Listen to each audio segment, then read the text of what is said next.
बच्चों, आज मैं आपको पढ़ाने जा रही हूँ गाउस के प्रमेय से कूलाम का नियम। गाउस की प्रमेय से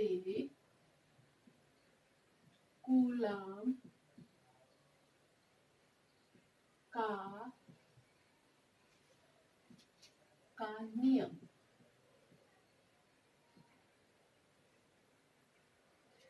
इसमें सबसे पहले माना एक बिंदु आवेश Q O पर स्थित है।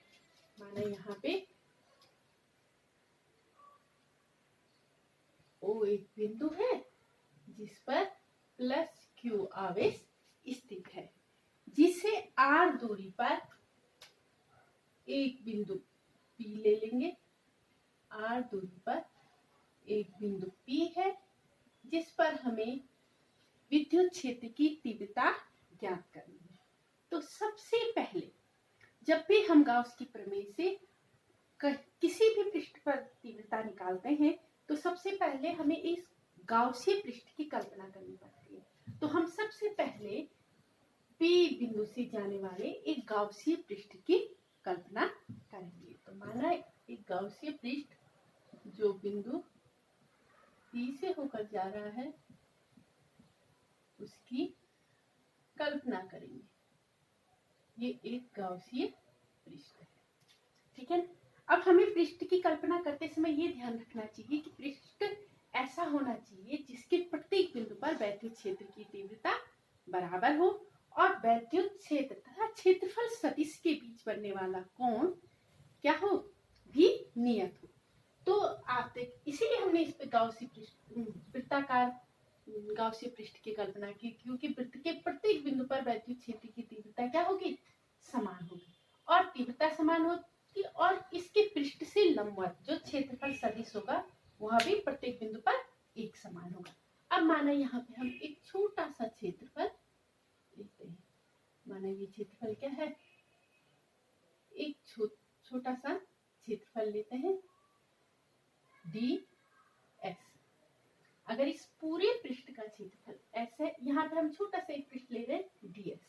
अब देखिए क्षेत्रफल सदिश क्या होगा, क्षेत्रफल सदिश हमेशा क्षेत्रफल के लंबवत होता है। ये क्षेत्रफल है, इसके लंबवत, तो क्षेत्रफल सदिश ds इस दिशा में होगा।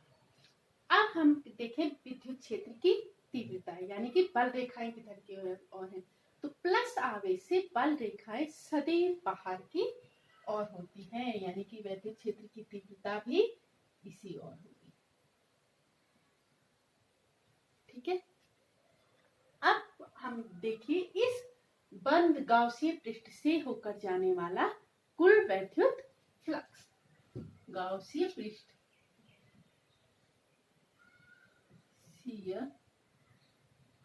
पृष्ठ से गाउसीय पृष्ठ से होकर जाने वाला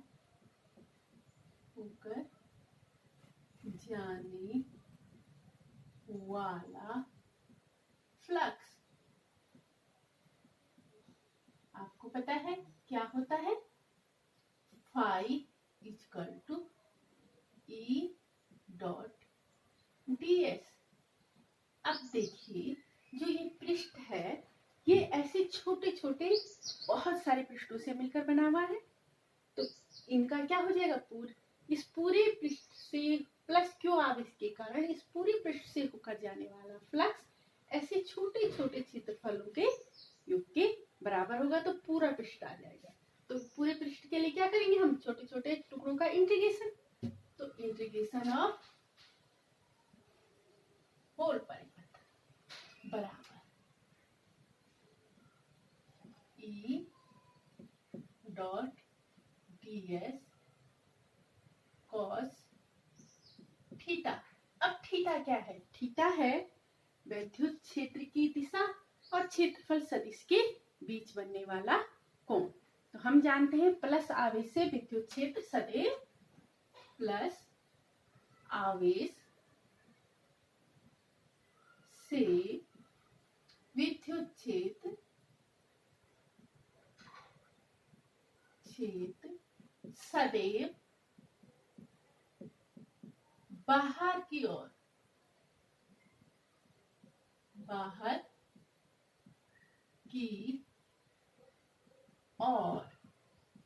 होता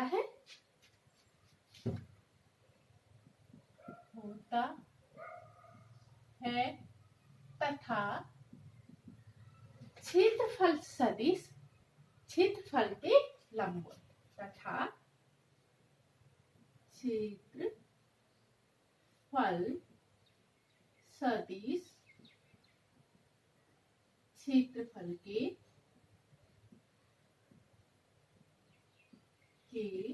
लंबवत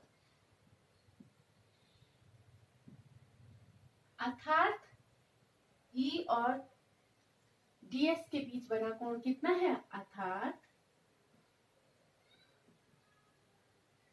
थीटा इक्वल टू 0। देखो क्षेत्रफल सदिश सदैव क्षेत्रफल के लंबवत होता है तो ऐसे होगा, है ना। और वैद्युत क्षेत्र की तीव्रता प्लस आवेश से अनंत तक मानी जाती है। भाई जो प्लस आवेश से बल रेखाएं अनंत की ओर जाती हुई प्रतीत होती है, तो इन दोनों की दिशा क्या है, एक ही है, तो इनके बीच बना कोण क्या है, थीटा इक्वल टू 0। तो phi equal to integration E ds cos 0 का मान 1 और E क्योंकि प्रत्येक बिंदु पर वैद्युत क्षेत्र की तीव्रता E समान है तो E कांस्टेंट हो जाएगा, तो E इंटीग्रेशन ऑफ ds यानी कि छोटे क्षेत्रफल का को मिलाकर बना पूरा क्षेत्रफल। तो पूरा क्षेत्रफल कब बनेगा, इस गोले का पूरा क्षेत्रफल क्या होता है 4 पाई r स्क्वायर। तो ये हो जाएगा E डॉट 4 पाई एप्सिलॉन 0 नहीं 4 पाई r स्क्वायर। क्षेत्रफल त्रिज्या r है वृत्त की, तो क्षेत्रफल क्या हो जाएगा 4 पाई r स्क्वायर, ठीक है ना। तो phi equal to E dot 4 pi r square. समीकरण 1 आप लिख सकते हैं क्योंकि integration ds equal to 4 pi r square गोले का क्षेत्रफल, ठीक है। अब गाउस की प्रमेय से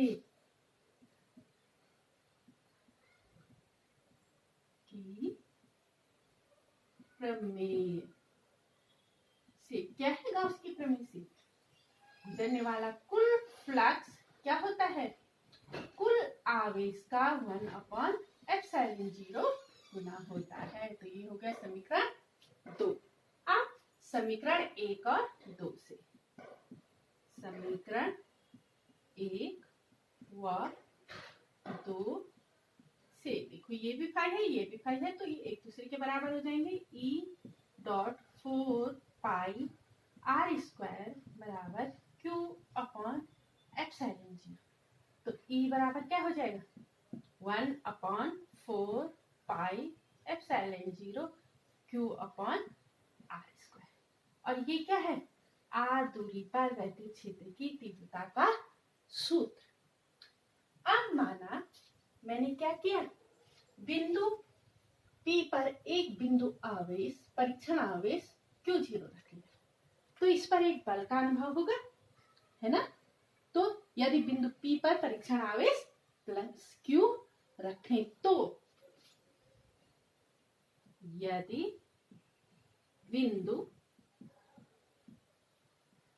P पर परीक्षण